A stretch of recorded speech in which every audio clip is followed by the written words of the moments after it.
Europe 1, les pieds dans le plat. L'histoire vraie ou pas de Pierre Bellemare. À un cheveu du succès.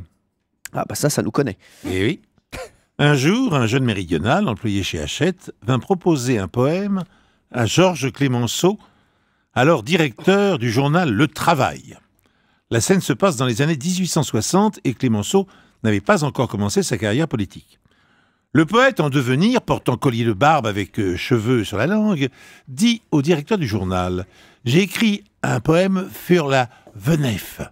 J'ai pensé qu'il pourrait vous intéresser. » C'était Sauvy Favier ou quoi? La Venef, répéta Clemenceau étonné en se saisissant du sonnet que lui tendait le jeune homme.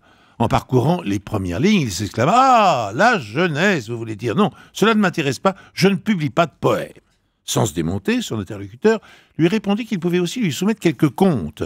Clemenceau dressa alors un sourcil. « Donnez !» lui dit-il sèchement. Par chance, le jeune barbu avait justement dans sa poche un manuscrit. Bien qu'en assez mauvais état, il le posa fébrilement sur le bureau de l'homme de presse. « Laissez-le-moi, je vais le lire. Revenez me voir dans quelques jours et je vous dirai ce que j'en ai pensé. » Et l'entrevue prit fin. Quelques jours plus tard, le timide auteur était de nouveau dans les bureaux du travail. Il attendait avec angoisse le verdict de Clemenceau. Le directeur le fit asseoir. « Monsieur, dit-il, laissez-moi vous parler en toute sincérité.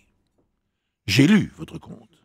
Eh bien, faites n'importe quoi dans la vie, vendez de la moutarde ou de la bonne trie, mais renoncez à la littérature. Vous ne serez jamais un écrivain. »« Merci, monsieur, » répondit le penaud le jeune homme. Il quitta la pièce, visiblement troublé, en renversant une lampe, puis en se cognant dans une bibliothèque. Georges Clemenceau venait de congédier Émile Zola. Des années plus tard, en 1898, c'est dans l'Aurore, journal dirigé par le même Clemenceau, qu'Émile Zola a écrit J'accuse.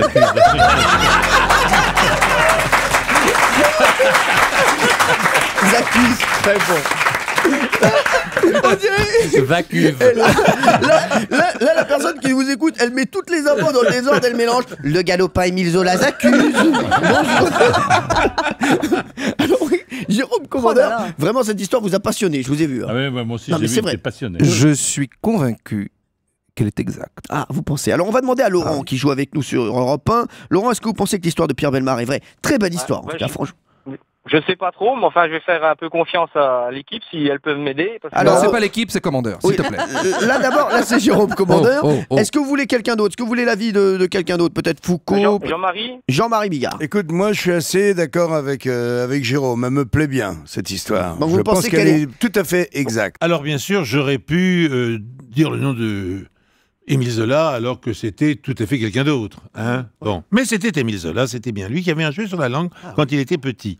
Alors ensuite, Clemenceau, il aurait pu diriger un autre journal que le journal qui s'appelait Le Travail. Eh bien non, il a bien dirigé Le Travail. Et ensuite, vous le savez, l'Aurore, dans laquelle Zola fait paraître, au moment de l'affaire Dreyfus, J'accuse. Eh bien, tout était vrai sans exception. Laurent Figaro.